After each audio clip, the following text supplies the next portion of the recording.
Hi, everybody, and welcome to Connected With. I'm Ted Cohen.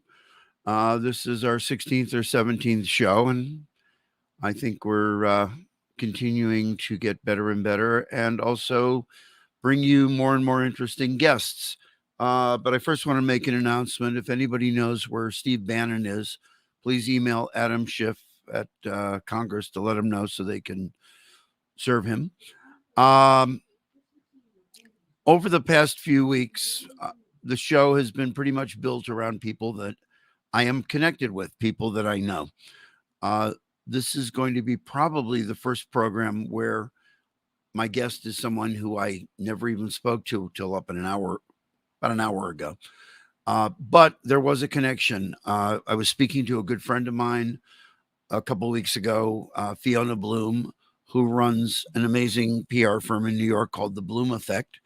And we were talking about the show. She had seen this and she said, "Would you like to have some new blood on the show?" And I said, "What do you have in mind?" She says, "I have a client I think that you'll really enjoy talking to." So she sent me some music, she sent me videos, she sent me her bio. And the result of that is today our guest is TRISHES. And as opposed to when you normally hear me talk to some of the guests about, do you remember the time we went to whatever? Um, Trisha's and I have no shared history other than I've become a fan of her music very quickly. So, Nick, if you could bring Trisha's on board. Hello. Good morning. And you are well, actually afternoon now. You are coming to us live from North Hollywood, where I'm coming to you live from downtown LA. So we're about 4 miles apart, but connected finally. Great to see Yeah. you. Good to see you.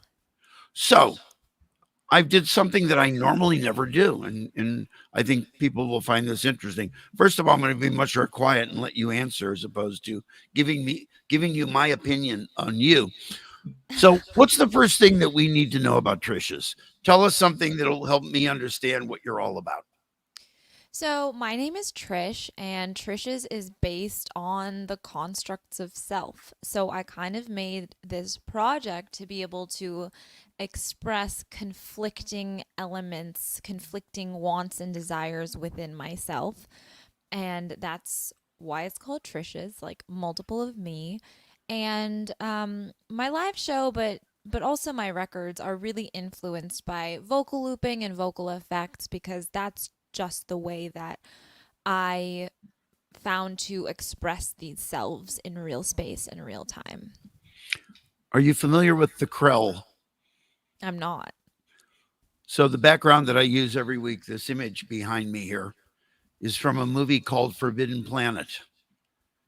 And the basis of the movie is that all of those dials that you see in the background there, all those meters, Mm-hmm. it was a collective hive mind. It was the id of all the people on the planet channeled together, but it turned out that their unconscious thoughts started making things happen and it destroyed the civilization. And it was the conflicts in their id that basically was their downfall. They would imagine things, and because everything was harnessed, it became real.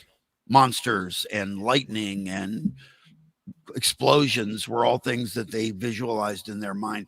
Anyway, one of the things that intrigued me when I got your album and saw it was id and all the conflicts that we go through. You, if you get a chance, check out Forbidden Planet. It's one of the first sci-fi movies. I definitely will. Yeah, what a metaphor for society because I think all of those things are very much true. I do think that those elements of us is what creates all of our external societal conflict and that we do manifest these very dark violent things when we suppress these elements of ourselves. Right. So your heritage is from Trinidad, America. Is it Trinidadian? How do you Trinidadian, yeah, it's Trinidad. Trinidadian? Mhm. Where did you grow up though? So I lived in Trinidad till I was 7. Hmm. I was born in Boston, but my parents were in college, so we moved back to Trinidad when I was a few months old. And then we moved back to the United States when I was 7. So Hmm. um, still had the immigrant experience, but I was a citizen by birth. And then I grew up in San Diego. So I grew up between Trinidad and San Diego. Public school? I did go to public school, but I went to a public arts school. Or like a magnet So, school? yeah, sort of. It was a school called Canyon Crest Academy in San Diego, and I would be there until 6 o'clock every day. And we had like half our day was music and half our day was regular. Very cool. Yeah. And so, who are your influences? I know who some of them are. I mean, I see that Bjork and a few other people. How has that affected your music? Yeah, I think artists like Bjork, like Regina Spektor, really helped me understand because I grew up just listening to pop music, and so I thought that music had to be within this specific structure, and I thought the music had to be about specific things.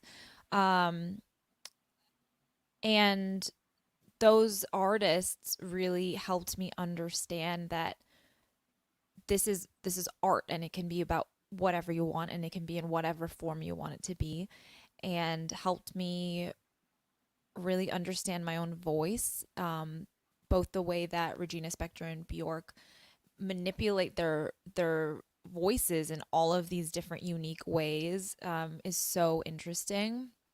And then Bjork's Medulla album, that was like all vocals. I think that really impacted the way I thought about using the voice and recording the voice.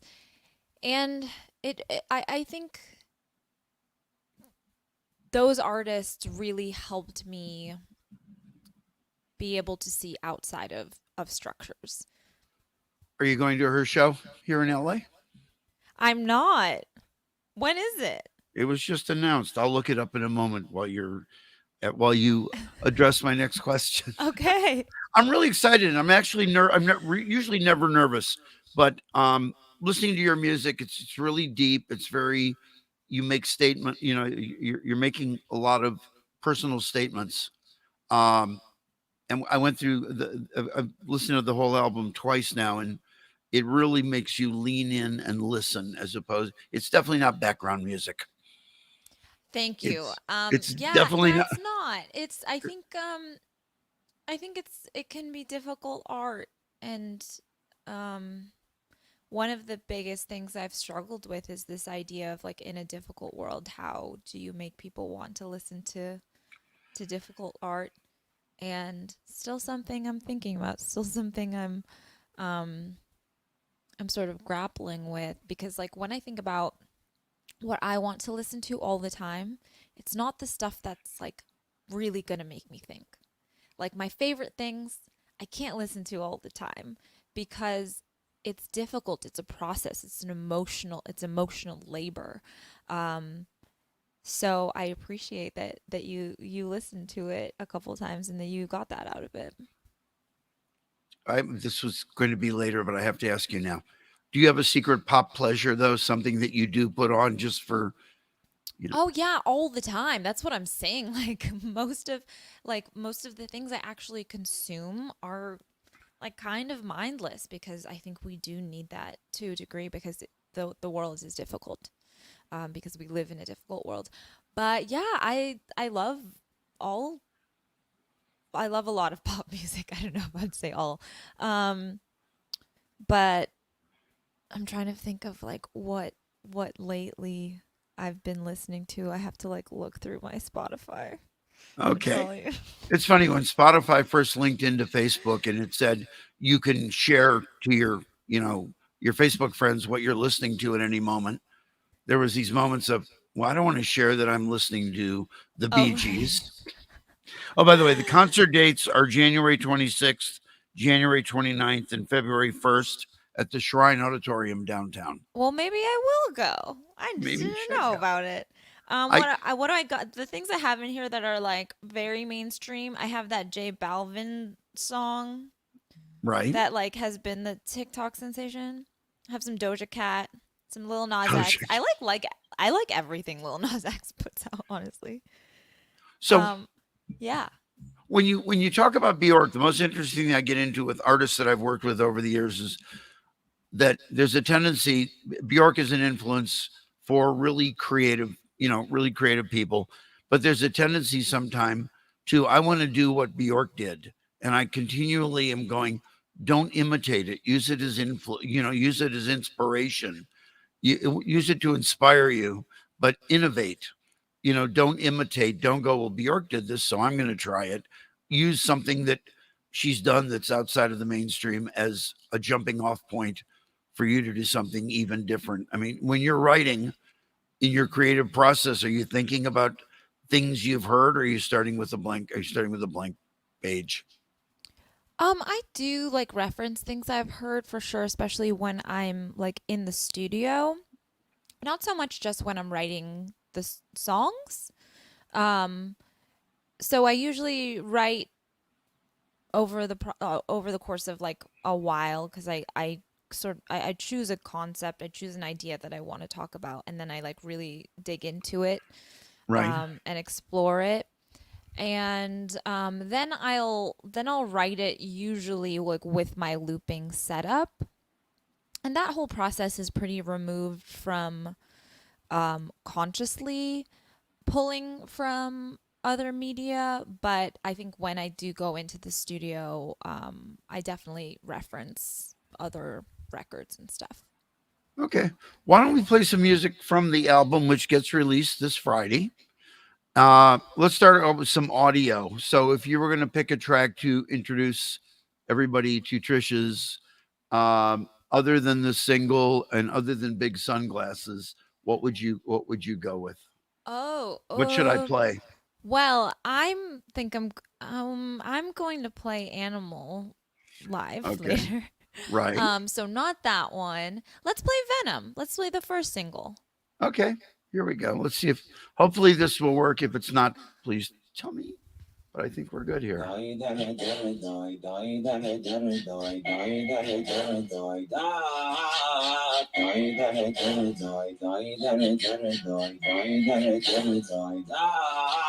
was born in the year of the snake. I was born in the month of the scorpion. You wonder why it stings almost every time I speak. Predisposed to the airway, got a temperament like a loaded gun. I blunder and I rage and I smile with all my teeth.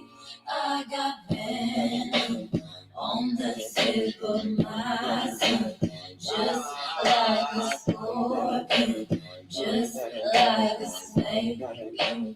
I got tussle armor I was made, just like a champion, rattle and shake. I was born in the Hudson rain, far away from the desert oasis that you and yours were raised and that kept you smooth and fair. Let me put my arms around you, baby, let me hold you tight.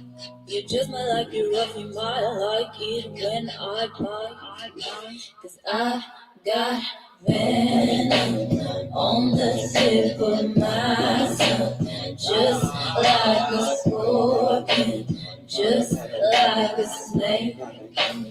I got tough skin, armor I was made, just like a champion, rattle and shake. And when I speak, it's poignant, poison. Everybody's scared of the words that I say. So deep brings all the poison. I'll be the predator, cause I got venom.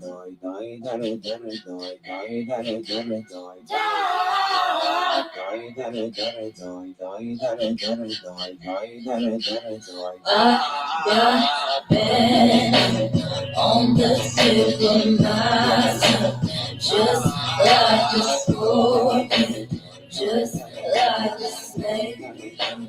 I got tough skin, armor I was made, just like a champion. shame.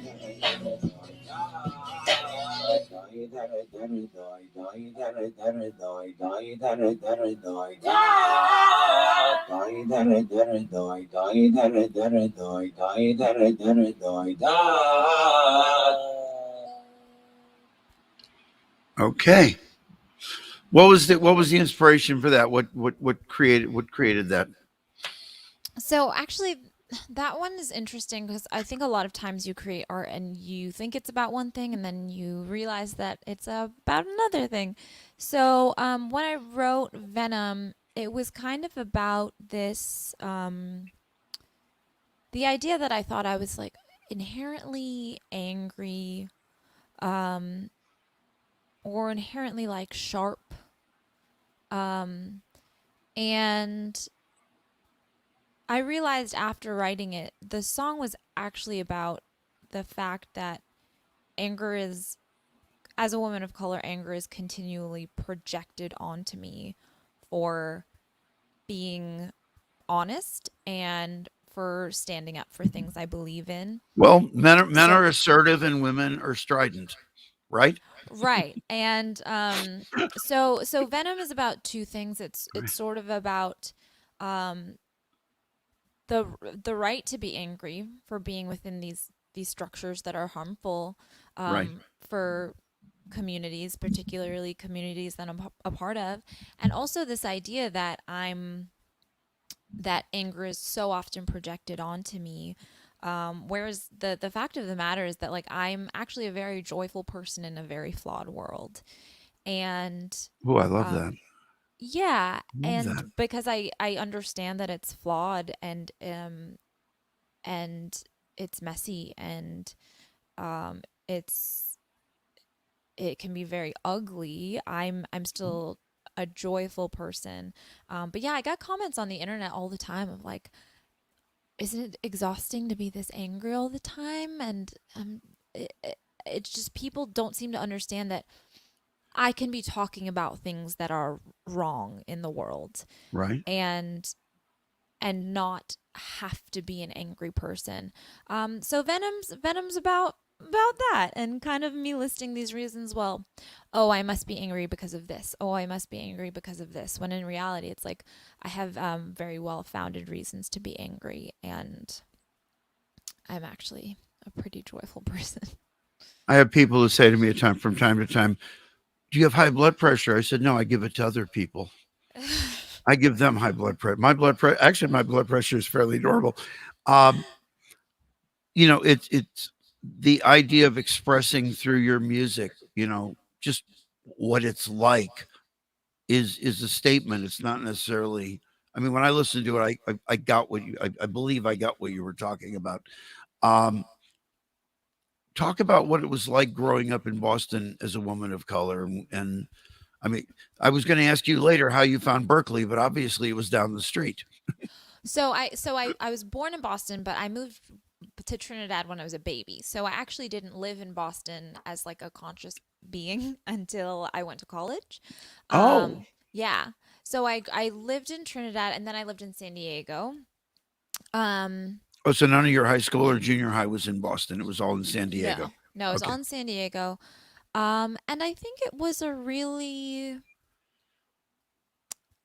the transition was difficult for me from going from a place where everyone looked like me. I mean, I'm very mixed ethnically, but there's still a lot of people that like a lot of people in Trinidad are very mixed ethnically. So going from a place where I felt very much like I belonged to a place where I did not see people that look like me in my surroundings or in the media, and that was really difficult. Um, and I think now we're in this space culturally where we're really excited about other cultures and we really embrace other traditions. Um, but that's not where we were, when I was growing up. So I think I the the want to assimilate I think is very real. So I think I felt that a lot.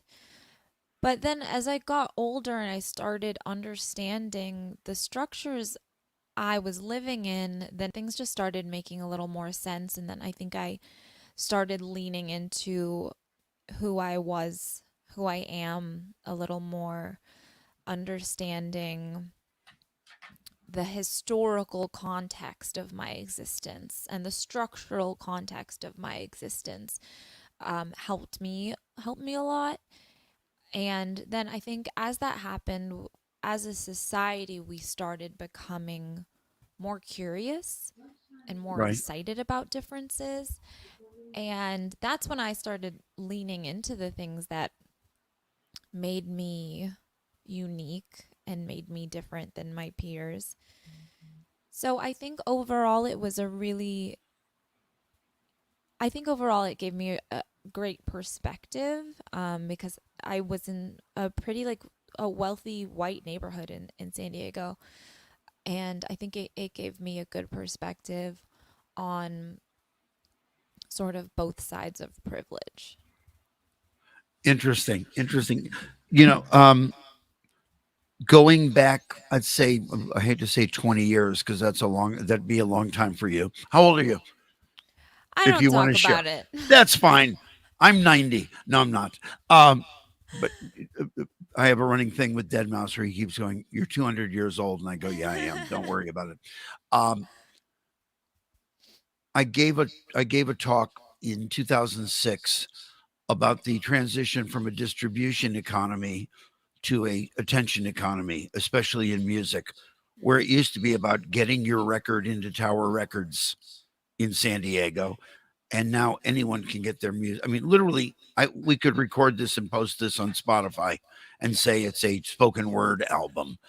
And Yes. so it's not about getting distribution, it's about getting attention. Mhm. And so when I talk to artists, they go, "How do I get noticed?" What are your points of differentiation? What makes you unique? What is your story? Because actually, you and I would hope that you might go, "No, you're full of shit," but go ahead. Um, I think not being a vanilla pop blonde, pop princess, being who you are is actually to your advantage because you are unique. You do stand out, and then people can lean into your music. Where when you're competing with, 80, every, there are people that want to be in the NBA. That there are moms and pops in Dallas, Texas, and probably in San Diego that all believe their daughter is the next Taylor Swift, and they're not.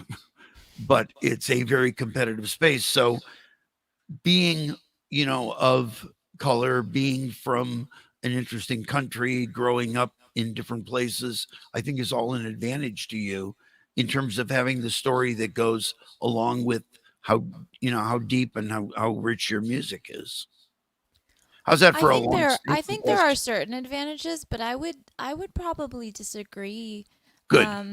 Yeah, I think that we're in a space of tokenization, where we are equating tokenization to diversity really often. So as much as we Elaborate on that. Elaborate on that. so it's like when we had a black president, so people thought racism was over. Okay. We have visible people of color in media, and so it makes people think that it is easier for people of color to be in media when in fact it's still incredibly hard. Um, Most of the people in control of things are still white men, Mhm. and my message does not resonate with most white men. Um, that's just true. And that's okay because Mhm. not all art is made for all people. Right. Um, I'm very glad when it resonates with people um, who who aren't like me, like who Okay. aren't in the positionality of me. Like I'm very glad, but people in power are still majority, um, not people of color and not women. So I think that that's one thing. There are still gatekeepers, and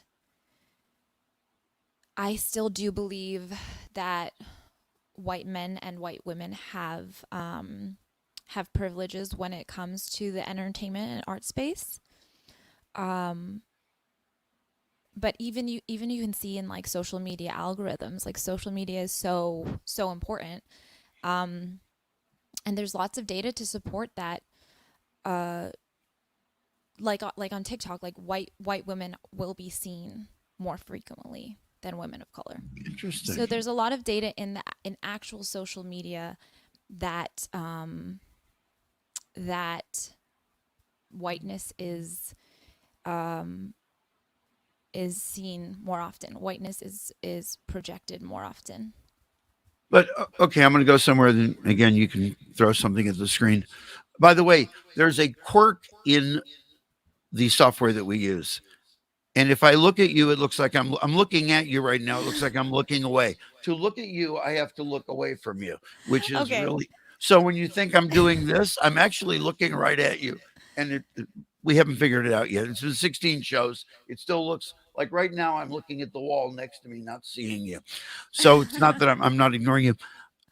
Was there ever a time, because you are of color, but you are very, you're very light complexion, that you avoided your your ethnicity as opposed to embracing it? I mean, was there, or were you always, I mean, because you could very easily say, I'm Hispanic, I'm Italian, I'm Jewish, I'm whatever. And I wouldn't know, you're not, you're not Nina Simone. Yeah, so one of my privileges is my proximity to whiteness. I would say one of the reasons that people would find me beautiful or attractive is my proximity to whiteness. So I think colorism is still like a huge problem. I think the the times that I have shied away from my background and heritage would have been when I was growing up and just deeply wanted to assimilate. Like I just deeply wanted to fit in and look like everyone else and be like everyone else. And now I'm in a space where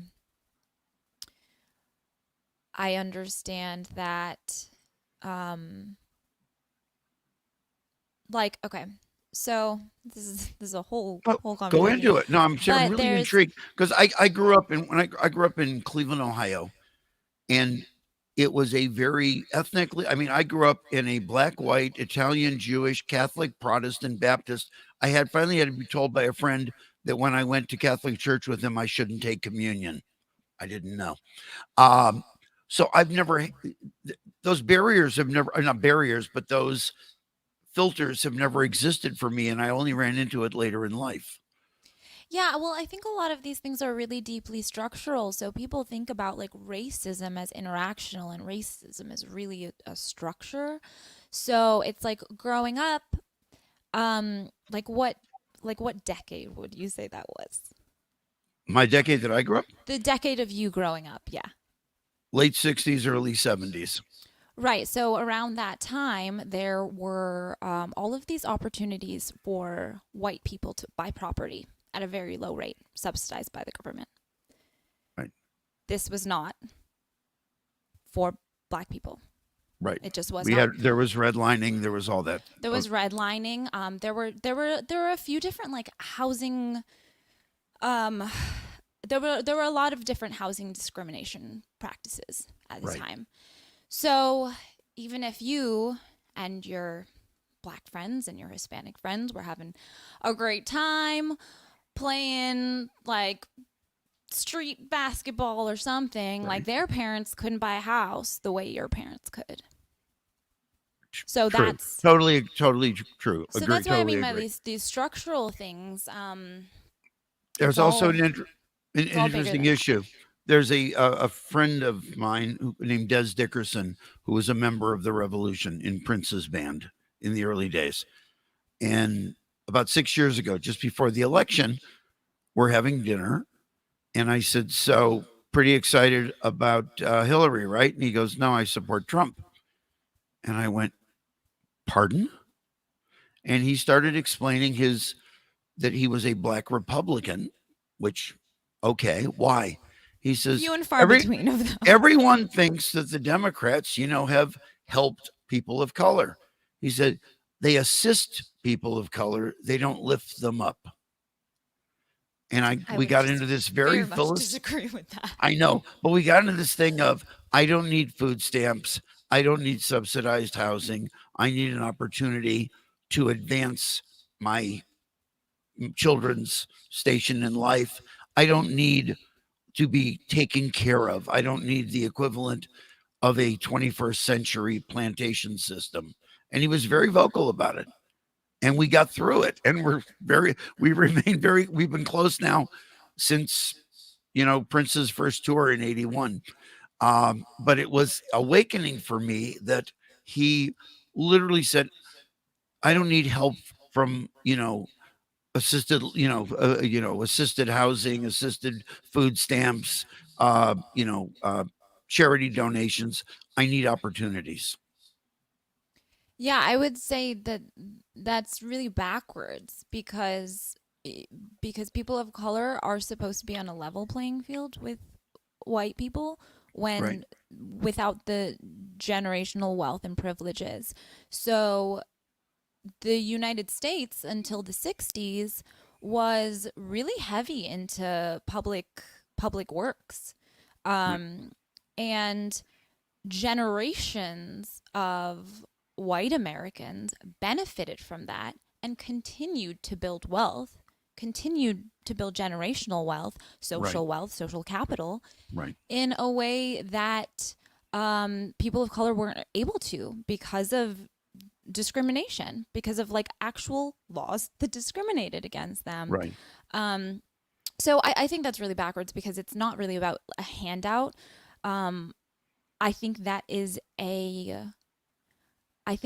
a narrative and a myth that people with wealth and power have put out to get people to not want things that they deserve to have. Like, I believe we all just deserve to make a living wage. I believe we all deserve health care.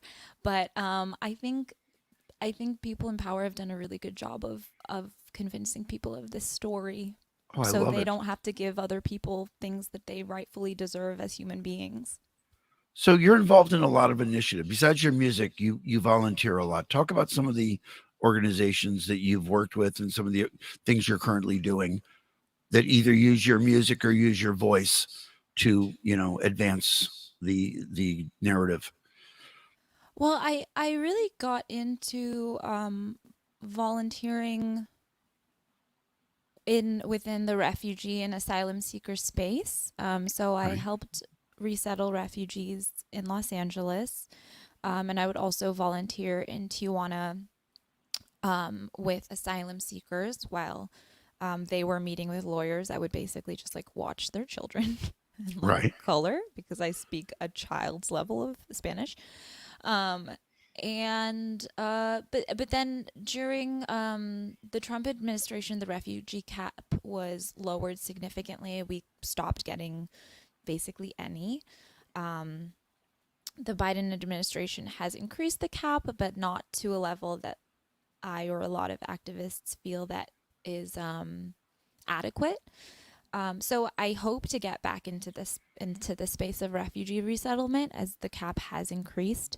But then once the pandemic started, I started to look closer at my immediate community, and I started volunteering in services for unhoused people in Los Angeles because Right. obviously, as you know, homelessness in Los Angeles is a really huge problem, and as much as people want to point the finger at substance abuse and mental health, which are both things that are very much involved in homelessness. Things like affordable housing is also an integral part of that conversation. So yeah, I volunteer with an organization that We help provide housing services and meals and clothes and stuff like that. But yeah, I definitely hope to get back into the space of immigration. And I would love at some point to work with organizations that are involved in like law enforcement reform and police reform and things like that. How do we? I want to get back to your music here in a moment, but when I was reading what you things that you were passionate about, whatever, I don't, at the risk of not talking about music right now, I would love to get your thoughts. How do we get over the trust issue with the unhoused in terms of we have some affordable housing for you. We want to have you come over here. We're going to give you whether it's some of the tiny home things that they're doing in downtown, and there is this. No, you're trying to incarcerate me. You're tricking me. How do you, on a one-to-one basis, how do you interact with homeless? Because I've I've driven around. Maggie and I have driven around giving out towels, soap.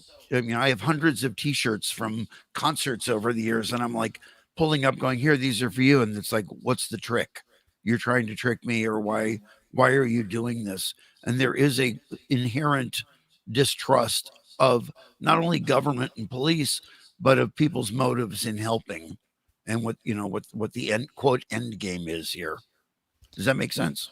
Totally. And I Okay. think that's the really important, that's why community is so important. Community isn't showing up once, community is showing up over and over and over again, Mhm. because that's how you build trust. You build trust by continually showing up. And not all unhoused people want to be housed. That's the reality of the situation. However, there are so many unhoused people, particularly since the pandemic, who are unhoused because there isn't affordable housing. Um, so I think, in two parts, building trust, building community, but also, um, it's finding those people that do want homes because they're out there. There's people that do want jobs. And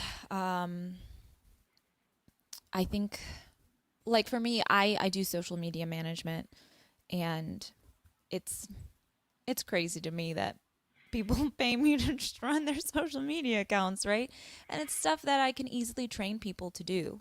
Right. um I think I have a particular eye for it and a particular understanding for it, but it's something I could easily train people to do.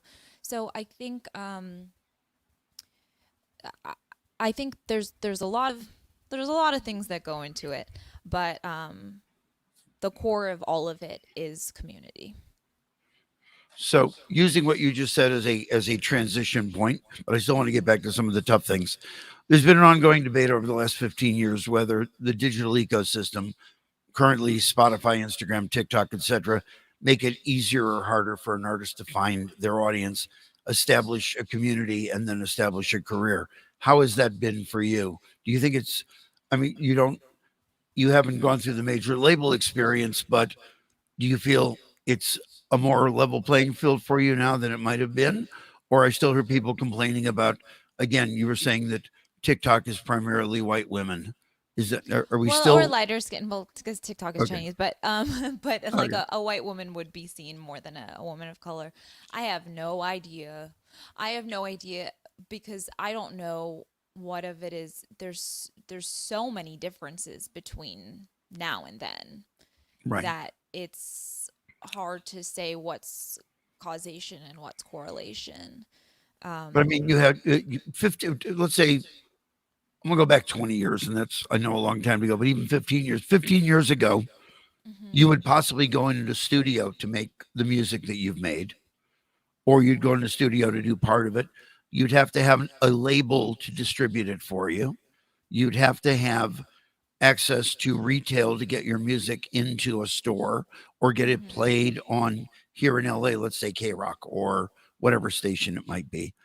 And a lot of those barriers, have gone away, which at least the cost of making your music is a lot less than it might have been to do the same thing you've done, this with this album with id. It might have been $25,000, $50,000, $100,000. And now if you have the right gear or friends that'll, community that will share equipment with you, you can, the cost is not trivial, but it is de minimis compared to what it used to be. Yeah. So the creation portion is easier. The getting it 100%. out there, whether you do it yourself or you go through a CD Baby or a TuneCore or any of those services to get your music up onto the streaming services, is far easier than it was trying to get your music played on the radio. So, does it feel like at least you have a reasonable chance? I think I have a chance, but that's what I have to believe to live my life. Exactly. So I'm going to jump to your video now for a moment here. We're going to go Awesome. back to music, and then I've got a few more questions for you. Let's see. I'm going to share my screen. I want this one, and I want this. And if I do this correctly, this is Big Sunglasses. Yes.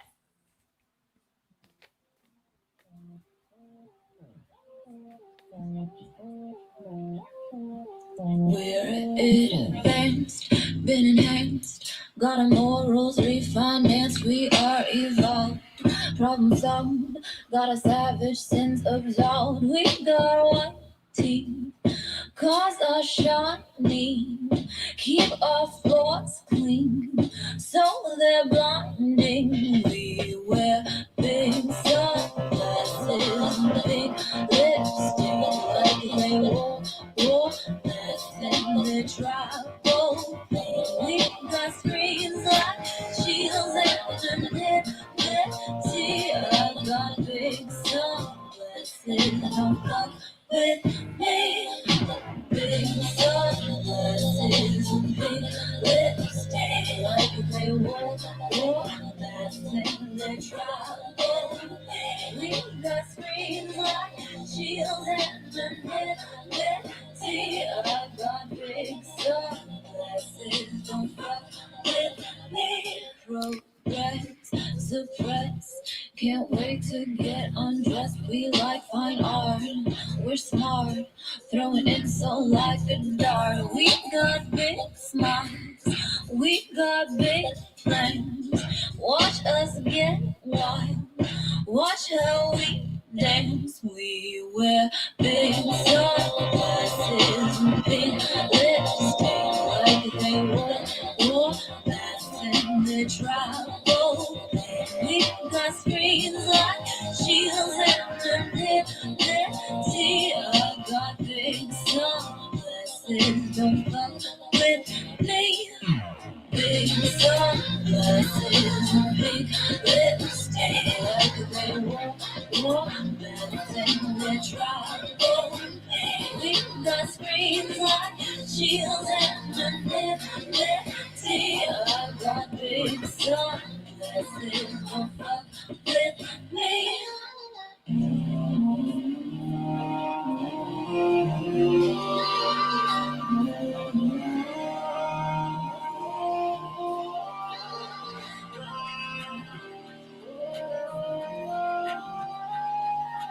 Big sunglasses, don't fuck with me. Don't fuck with me. Don't fuck with me. We wear big sunglasses, big lipstick like they wore and they travel.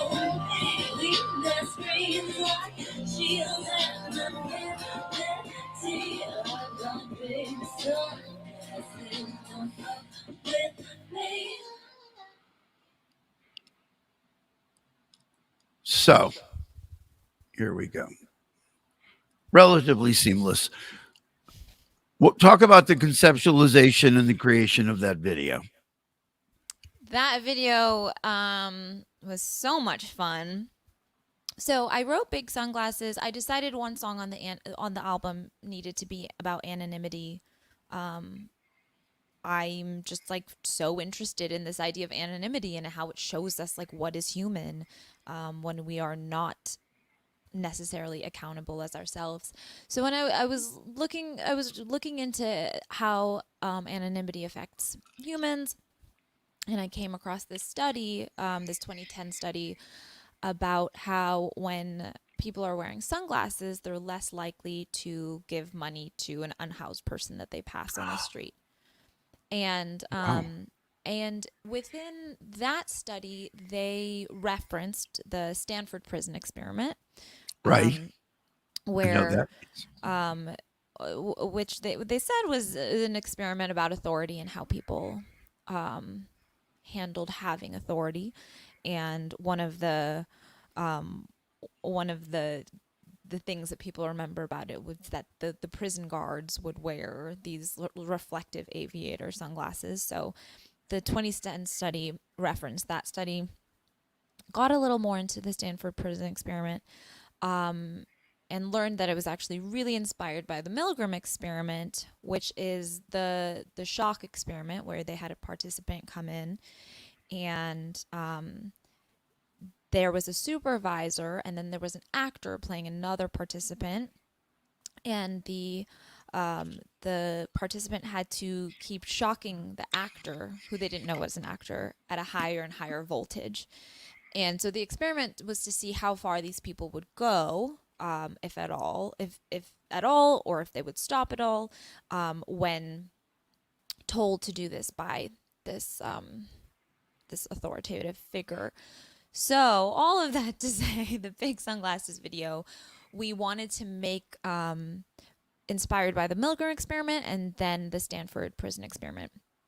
So where I'm shocking myself is really just to say that we look at the Milgram experiment and we think, well, I wouldn't have shocked the person, or I would have, instead of thinking about that at all times we are all of the participants in that experiment.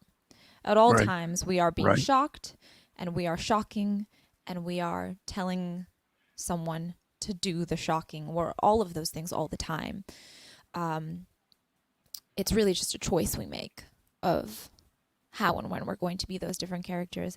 So that was the main point I wanted to make there, and also to like introduce these like three aspects of Trish's. So you see the shocking portion, and the dragging portion is where we allude a little more to the Stanford prison experiment with the paper bag on the head and stuff. There's like famous Right. images of the prisoners with the paper bags on their head. So I went to my friend Jess with this idea. I was like, I have a pretty small budget. Can we do this? And then she was like, I don't know, but we can try. So we're very happy that it turned out the way it turned out. Like I'm thrilled about it. Like that. I forget what overhead they shot. call it, but what is the curve? It's not an infinite soundstage, but when the curved walls, so you can't see where the floor ends. There's a thing. Oh, I don't know There's what a they're term called. for it, but that's what you shot it on. Yeah, it was just like an all white studio space that had this like overhead rig system, Mhm. because like we really loved the diagrams of the Milgram experiment that pretty much looked like that overhead shot of us. And yeah, we shot one day in like a studio in like North Hollywood, and one day at a studio in Burbank, I think. Very cool. Yeah. You know, you're talking about Milgram and Stanford. There were some articles that came out a few months ago showing A, how biased, and B, how just inept the whole Meyer-Briggs personality thing. Yes, I And saw that that Meyer-Briggs, documentary. A, is completely biased in the results, but also that it's flawed in that it was like written by two people who had no background. Yeah, like a You know, mother it'd and be like daughter you or and a something. mother-daughter, and it, you know, you always say, have you ever taken the Meyer-Briggs test? Why, yes, and it says that, you know, I shouldn't hold a handgun. But it turns out that there is no, you know, scientific or community, you know, intellectual community basis for its validity. Totally. And I mean, And I think a lot of these, like looking back at most of, at least at the Stanford experiment and the Milgram experiment too, well, there were actual scientists that worked on that, unlike the okay, Myers-Briggs stuff. But you're looking back, their conclusions were actually like very faulty, and very much a case of causation inverse correlation like being mixed up. Right. So yeah, the Myers-Briggs thing though, it's just a shame of how it's like actually really impacting so many actual lives, Yeah. and how many of those things like could be cultural, and um, that I think they were like kind of racist. Like they found some weird racist stuff from them. Right. So, yeah, that's weird. So going back to Boston, what was Berkeley like? How was that coming out of San Diego, which is a pretty vanilla city? Berkeley was Boston, so much fun. I love school. right. I still go to school. Like I still take one class a semester at Los Angeles Valley College down the street just because Been like there. I like school. I'm like just a I don't know, I learn well in the school format, which is like not the case for that many people. Right. Um but yeah, Berkeley was so much fun. I just remember it being so much fun and being very, very cold. And Was there, I I mean, I've heard various things. I mean, some people have really loved it, and other people felt that it was cliquish in certain cases, oh, depending on what you were focused on. It could be either very, very liberating or very isolating. I think the ratio of women to men is really off. I think it's better now, Okay. but at the time it was like a very small percentage women, so I don't think I experienced the cliquishness because like any girl was a hot commodity for a social group. So what brought you to Los Angeles? So you were back in Boston where you were born. What brought you to LA? I love California. I love the sun. Like I need the sunshine for my happiness. Okay. Um, I recently got this condo, and the one thing I was looking at was how much natural sunlight was in a space. So, I needed to be in the warm weather, in the sunshine, and I needed to do music. And LA just made the most sense. It's not far from where I grew up. Like I can visit my parents pretty Right. Oh, often. they're still down in San Diego?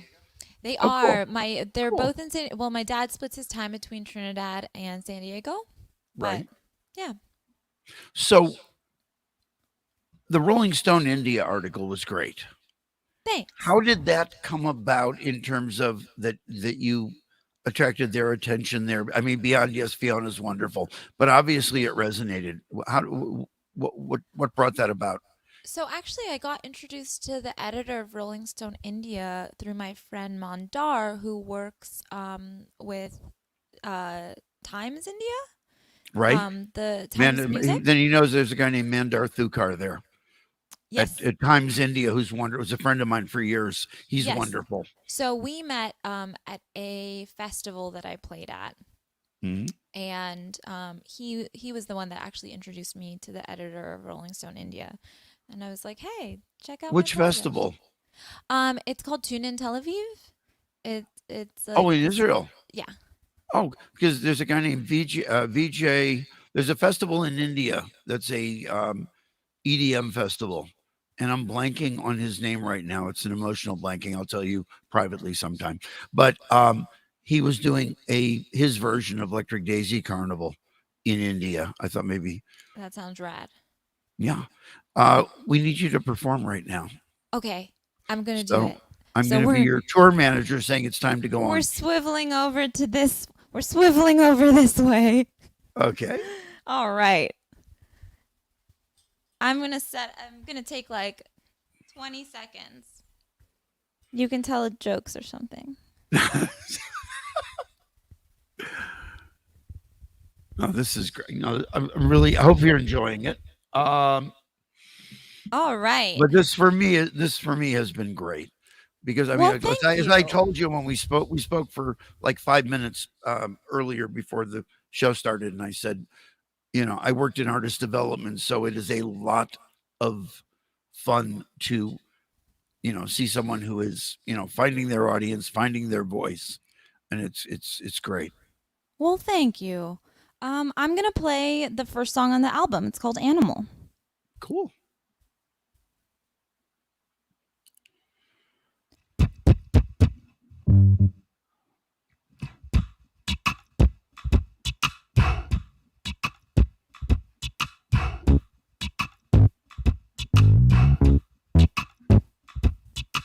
Bum, ba-dum, bum, bum, bum, bum. Ba-dum, bum, bum, bum, bum. Bum, ba-dum, bum, bum, bum, bum. Ba-dum, bum, bum, bum, bum. Maybe I'm no good, maybe I'm no good. Maybe I'm no good, maybe I'm no good. Maybe I'm no good, maybe I'm no good. Maybe I'm no good, maybe I'm no good. Maybe I'm no good, maybe I'm no good. Maybe I'm no good, maybe I'm no good. We're all ancient artifacts dug up somewhere we can't go back. Dull skin and broken back, polished and cracked. We're just primal creatures fighting primal needs, because the writing proceed us, the laws and the creeds. So tell me, can you get me down from this mountain that you put me on? Cause you bore me like an animal and you raise me like a saint. So tell me, can you get me down from this mountain that I'm falling off? Cause I'm feeling like a criminal and you're the one to blame. Maybe I'm no good, maybe I'm no good. Ooh, we sail the seas like Christopher. Take what we need and take some more. I am the new conquistador. I hide my urges in my words. Baby, I can't hide no more. It's starting to eat in my soul. I'm ready to bottle for more. So tell me, can you get me down from this mountain that you put me on? Cause you bore me like an animal and you raise me like a saint.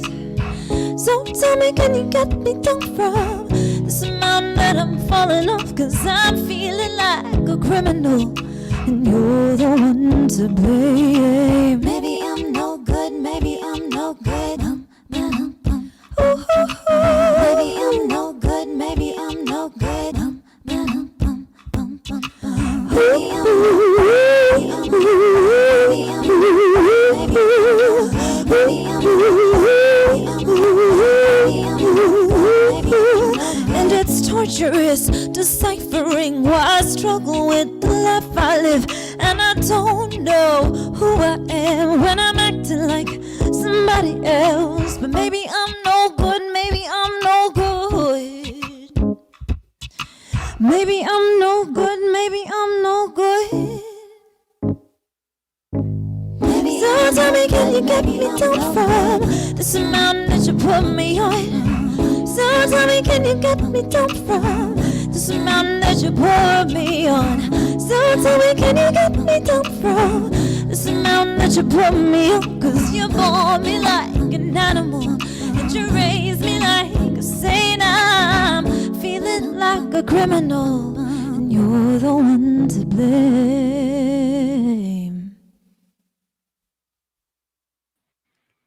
Excellent. Wow.